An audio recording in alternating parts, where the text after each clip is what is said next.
Deltarune Chapter 2 is the sequel to Deltarune Chapter 1, released in 2018, which was a sequel to Undertale released in 2015, which was also a spiritual successor to the SNES game Earthbound, also known as Mother 2, released in 1994. Now, what does all this mean? I don't know, but they got this blue guy. Starting off the heels of Chapter 1, Deltarune Chapter 2 takes no time to get right back into the swing of things, by having you finally work on your group projects for school. Then another dark world opens up and the subtle realization creeps in that you're going to fail out of Monster Middle School.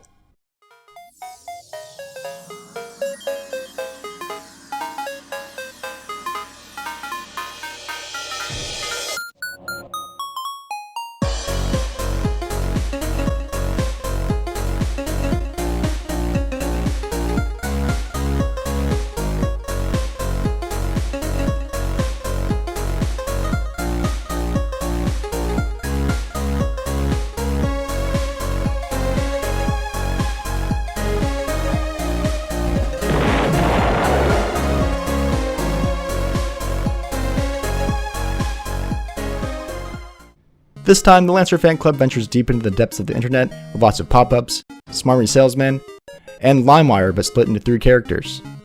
While your main objective remains to steal the new Dark Fountain, a lot of familiar faces appear and make some headway in the plot. Like Noelle, who has a big crush on Susie. That's it. That's the character. But in all seriousness, there are some very genuine moments and a lot to be loved. Until you get to the boat scene with Ralsei and you realize this was actually just a ploy from Toby Fox so he can make a monster dating sim masked behind a witty RPG. Also, Birdley is here. He has canonically been labeled as stupid by himself. I think that sums it up. Though the real character that takes center stage of this chapter is the new villain, Queen. Her main objective is to open up more dark fountains to resolve the sadness she finds in the internet search results of the main character's hometown.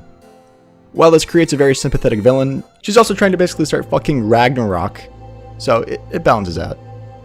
The difference between King from Chapter 1 is that Queen is everywhere.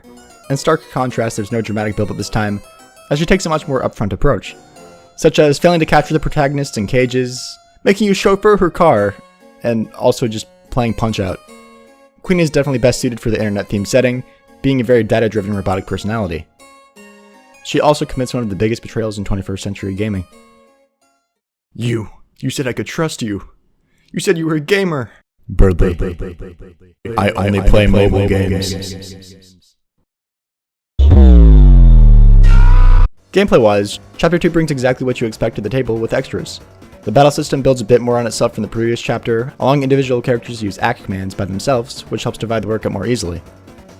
Other than that, it's the usual, with plenty of new scenarios, attack patterns, and animations.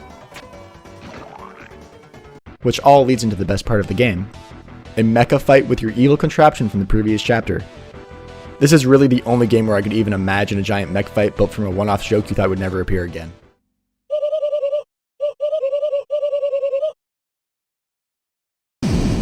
Round 1. Fight! Deltarune Chapter 2 made an unforgettable comeback out of nowhere, taking what it already had and turning it up to another notch. Fan of RPGs or not, Deltarune can give an entertaining experience that continues to break the mold of the indie scene. Also, Toby Fox has like 5 more of these planned. So I'll see everyone in 2035 for Deltarune Chapter 7.